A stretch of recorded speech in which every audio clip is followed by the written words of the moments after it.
নমস্কার, আমি মনোজ কুমার হালদার। আশা করি সবাই ভালো আছেন। ইতিমধ্যেই আমি আপনাদেরকে জানিয়েছি ভিটামিন ২ প্রকার। একটি ওয়াটার সলিউবল ভিটামিন আর একটি প্রকার হচ্ছে ফ্যাট সলিউবল ভিটামিন।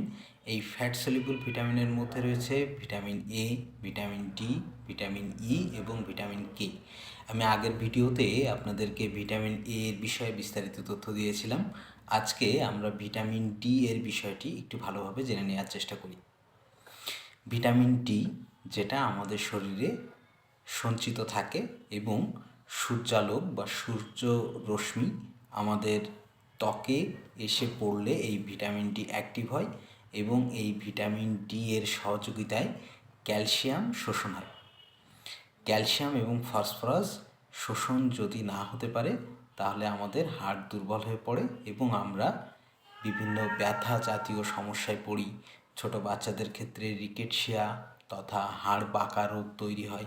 এই ধরনের বিষয়গুলো তৈরি হয় যদি ভিটামিন ডি সঠিকভাবে আমাদের শরীরে না থাকে। তাহলে ভিটামিন ডি এর গুরুত্ব নিশ্চিত বুঝছেন। আমাদের শরীরের এই যে ২০৬টি হাড় থাকে, এই হাড়কে মজবুত রাখার জন্য ভিটামিন ডি অবশ্যই প্রয়োজন। এবং আমাদের যে দাঁত, এই দাঁতের জন্য কিন্তু হাড় সুস্থ রাখতে ক্যালসিয়াম শোষণের ক্ষেত্রে এবং ফসফরাস শোষণের ক্ষেত্রে ভিটামিন ডি অনেক বেশি জরুরি। তাহলে ভিটামিন ডি এর উপকারিতা আমরা তো বুঝলাম। এছাড়াও আমাদের রোগ প্রতিরোধ ক্ষমতা বৃদ্ধিতে এই ভিটামিন ডি খুব বেশি উপকারী। তো এই বিষয়গুলো আমরা বুঝলাম। এখন আমাদের জানা দরকার যে আসলে ভিটামিন ডি আমরা কিভাবে পাব। সাধারণত আমরা সরাসরি চামড়াতে সূর্যালোক থেকে আমরা এই ভিটামিন ডি বা অ্যাক্টিভ ভিটামিন ডিটা পেয়ে থাকি, বা শরীরে চর্বির নিচে ভিটামিন ডি অ্যাক্টিভভাবে থাকে না। যখন সূর্যরশ্মি এসে পড়ে তখন ভিটামিন ডিটি অ্যাক্টিভ হয় এবং এই ভিটামিন ডি শরীরে খাবারের মাধ্যমে প্রবেশ করে সঞ্চিত থাকে। কোন কোন খাবারে এই ভিটামিন ডি বেশি পাওয়া যায়? দুগ্ধ বা দুগ্ধজাতীয় খাবার থেকে আমরা ভিটামিন ডি পাই। প্রাণীজ আমিষ থেকেও আমরা ভিটামিন ডি পাই।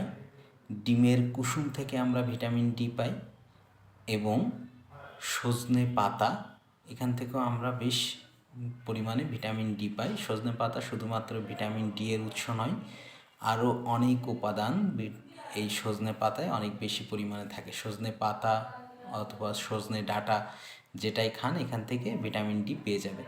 এবং লালা জাতীয় যে সকল সবজি রয়েছে, যেমন ঢ্যাঁড়স, কাঁকরোল, পুঁই শাক, এগুলো থেকেও আমরা ভিটামিন ডি বেশি পাই।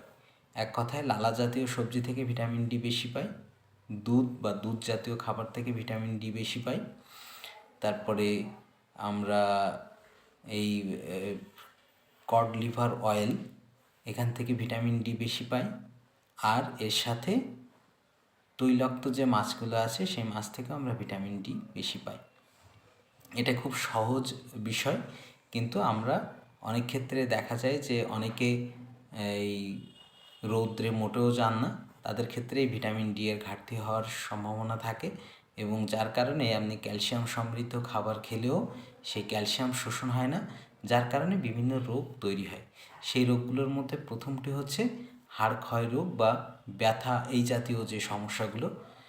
এই ভিটামিন ডি সঠিকভাবে না থাকার কারণে, ক্যালসিয়াম শোষণ না হওয়ার কারণে অস্টিওপোরোসিস এবং আর্থ্রাইটিস এই জাতীয় ব্যথার সমস্যাগুলো তৈরি হয়।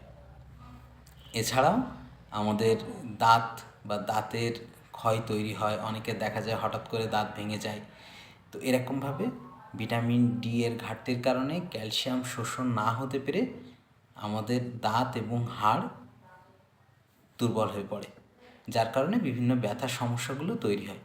তো খুব সহজে আমরা যদি ভিটামিন ডি শরীরে গ্রহণ করতে চাই, প্রতিদিন সামান্য পরিমাণ দুধ যদি আমরা খাই, শুধু ভিটামিন ডি নয়, আরও অনেক উপাদান আমরা এই দুধ থেকেই পেয়ে যাব। সেটা হতে পারে 1 থেকে 150 গ্রাম দুধ যদি আপনি প্রতিদিন খান, তাহলে ভিটামিন ডি সহ অন্যান্য অনেক প্রয়োজনীয় উপাদান আমাদের শরীর অটোমেটিক্যালি পেয়ে যাবে। এবং এই দুধ কিন্তু সর্বনিম্ন খরচে সর্বোচ্চ পুষ্টি আমাদের শরীরকে দেয়। শুধুমাত্র আপনি জ্বালানি হিসাবে অল্প খরচেই এই দুধটাকে খাবারের মতো করে ফেলতে পারছেন। কিন্তু অন্য ক্ষেত্রে দেখেন যে হচ্ছে বিভিন্ন সবজি সেখানে সময় দিয়ে কোটাকাটা করার একটা বিষয়, তারপরে বিভিন্ন তেল মশলা জ্বালানি এগুলো ব্যবহার করে তারপরে সেটা খাবারের প্রস্তুত করে আমাদেরকে খেতে হচ্ছে, যেখানে খরচটা অনেক বেশি। আর আপনি দুধ কিনে নিয়ে আসলেন অথবা বাড়িতে যদি উৎপাদন হয় আপনার, এই দুধটা শুধুমাত্র এই জ্বালিয়ে বা একবার ফুটায়ে আপনি পান করতে পারছেন। তো এই দুধ বা দুগ্ধ জাতীয় খাবার, তৈলাক্ত মাছ, এই লালা জাতীয় সবজি, এগুলো থেকে খুব সহজে আপনি এই ভিটামিন ডিটা পেয়ে যাচ্ছেন। এবং ভিটামিন ডি আমাদের শরীরে সঞ্চিত থাকে। আপনি যদি সপ্তাহে 2 থেকে 3 দিন এই জাতীয় খাবার খান এবং 2 থেকে 3 দিন গায়ে সূর্যালোক 15 থেকে 20 মিনিট লাগানোর ব্যবস্থা করতে পারেন, তাহলে খুব সহজে আপনি ভিটামিন ডি এর ঘাটতি পূরণ করতে পারবেন।